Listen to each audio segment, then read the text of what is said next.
ఆయన గవర్నర్ అయితే అవ్వచ్చు అనే వార్తలైతే వస్తున్నాయి. కానీ ఏపీకా, తమిళనాడుకా అనేది ఇంకా కన్ఫర్మ్ కాలేదు. నాకు తెలిసి అయితే ఆయన తమిళనాడు గవర్నర్ అవకాశం అయితే ఉంది. ఎందుకంటే త్వరలో ఇప్పుడు తమిళనాడు గవర్నర్‌గా ఉంటున్న రవి పదవీ కాలం అయిపోతుంది. ఆ ప్లేస్‌లోకి ఈయన్ని తీసుకొస్తారు అనేది నాకున్న సమాచారం. ఓకే. సో, అంటే బేసిక్‌గా ఎందుకు ఇది ఇప్పుడు మళ్ళీ వచ్చిందంటే విజయసాయిరెడ్డి ఆయన రిజైన్ చేయడం మనకు తెలుసు. రిజైన్ చేసి ఆయన నేను రాజకీయాల నుంచి విరమించుకుంటున్నాను, వ్యవసాయం చేసుకుంటానని చెప్పాడు. ఆ సందర్భంగా జగన్‌కి, భారతి రెడ్డికి వీళ్ళకి కృతజ్ఞతలు తెలియజేశాడు. దాని తర్వాత షర్మిలని కలిసాడు. షర్మిలతో కూడా వైరం ఎందుకు అనుకున్నట్టుగా ఆయన వెళ్ళి తను అలా మాట్లాడడానికి కారణం జగనే. జగన్ ఒత్తిడి మేరకే ఆమెకి యాంటీగా మాట్లాడానని చెప్పుకున్నాడు. అలాగే మొత్తానికి రాజశేఖర రెడ్డి ఫ్యామిలీని ఇబ్బంది పెట్టకూడదు అన్నట్టుగా ఉన్నాడు. At the same time Chandrababu వాళ్ళ పట్ల కూడా తనకేమి వ్యక్తిగత ఇది లేదని కూడా ఆయన చెప్తున్నాడు. మామూలుగా విజయసాయిరెడ్డి చరిత్ర చూస్తే ఆయనది నెల్లూరు రూరల్ జిల్లా తాళ్ళపూడి గ్రామం. వాళ్ళ నాన్న కూడా కొంత మోతుబరి. సో ఆయన 1986లో ఐసిఐ నుంచి సిఏ చదివాడు.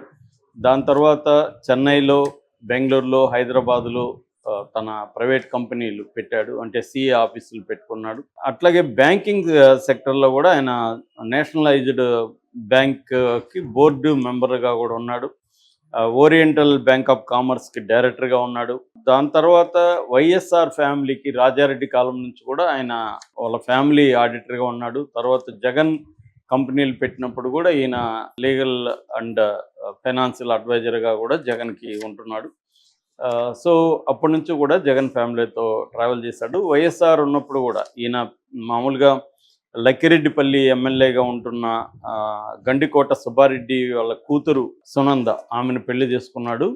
సో ఆ పెళ్ళికి కూడా అప్పట్లో వైఎస్ఆర్ ఎమ్మెల్యేగా ఉండి వైఎస్ఆర్ వచ్చాడు. ఆ తర్వాత వైఎస్ఆర్ ఈయన టీటీడీ బోర్డు మెంబర్గా చేశాడు. అప్పుడు ఫస్ట్ ఈయన పేరు బయట పబ్లిక్గా వినిపించడం వచ్చి టీటీడీ బోర్డు మెంబర్ అయినాక ఆ తర్వాత జగన్తో ట్రావెల్ చేశాడు. 2016లో జగన్ ఈయన్ని రాజ్యసభకు పంపాడు. 2016 నుంచి మొన్నటి వరకు కూడా 2 రాజ్యసభ మెంబర్గా ఉంటూ ఢిల్లీలో ఈయన బీజేపీకి, వైసీపీకి మధ్య ఒక అనుసంధానకర్తగా లైజనింగ్ ఆఫీసర్ అంటారు. అలా లైజనింగ్ పర్సన్గా పనిచేశాడు. చాలా పార్లమెంటరీ కమిటీస్లో ఈయన ఉన్నాడు. చాలా సమర్థవంతంగా ఈయన తెర వెనుక వ్యూహాలు రచించడం కానీ, బీజేపీతో మంచి సంబంధాలని పెట్టుకోవడం కానీ ఇవన్నీ చేయగలిగాడు. ఈ నేపథ్యంలో జగన్ మీద అక్రమాస్తుల కేసులు ఉన్నప్పుడు ఫస్ట్ ఈయనే జైలుకి కూడా వెళ్ళొచ్చాడు. అంటే జగన్కి చాలా స్ట్రాంగ్ లాయలిస్ట్గా ఉన్నాడు. అందుకనే ఈయన రాజీనామా చేసినప్పుడు కూడా ఎవరు నమ్మలేదు. ఇదేదో జగన్ స్కెచ్చే అని అందరూ అనుకున్నారు. సడన్గా ఈయనకి ఏ కారణం లేకుండా నిజానికి జగన్ మధ్యలో ఈయన్ని దూరం పెట్టాడు, కొన్ని పోస్టుల నుంచి దూరం పెట్టాడు. అప్పుడు కూడా ఈయన బయటకు వెళ్ళలేదు. అలాంటిది తర్వాత జగన్ ఈయన్ని ఎన్నికలకు ముందు మళ్ళీ ఈయనకి ఇంపార్టెన్స్ ఇవ్వడం, నెల్లూరు ఎంపీగా ఈయనకి సీటు కూడా ఇచ్చాడు. అట్లాగే ఇన్ఛార్జ్ పోస్టులు ఇచ్చాడు. ఇవన్నీ ఉండి కూడా ఆయన ఈ టైంలో ఎందుకు జగన్ని వదిలేసి వెళ్ళాడంటే దానికి ఒక కారణం ఏంటంటే కేసులు ఆయన మీద దాదాపు ఎలక్షన్ అఫిడవిట్లో నేను చూస్తే ఆయన మీద 22 కేసులు ఉన్నాయి. సో అందులో చాలా క్రిమినల్ కేసులే ఎక్కువ ఉన్నాయి. సో కేసులకు భయపడి ఆయన రాజీనామా చేసి ఉండొచ్చు అనేది ఒక పాజిబుల్ కారణంగా అందరూ భావించారు. జగన్ అడిగినప్పుడు కూడా జగన్ 4 రాజ్యసభ సభ్యులు వెళ్ళిపోయారు, ఇంక్లూడింగ్ విజయసాయిరెడ్డి. అయితే వీళ్ళకి విశ్వసనీయత విలువలు లేవు, భయం వల్ల వాళ్ళు వెళ్ళిపోయి ఉండొచ్చు అనేది చెప్పాడు. దానికి ఈయన కౌంటర్ కూడా ఇచ్చాడు. నేను వ్యక్తిగతంగా ఎప్పుడు కూడా నా జీవితంలో విశ్వసనీయతకు విలువ కట్టుబడి ఉన్నాను.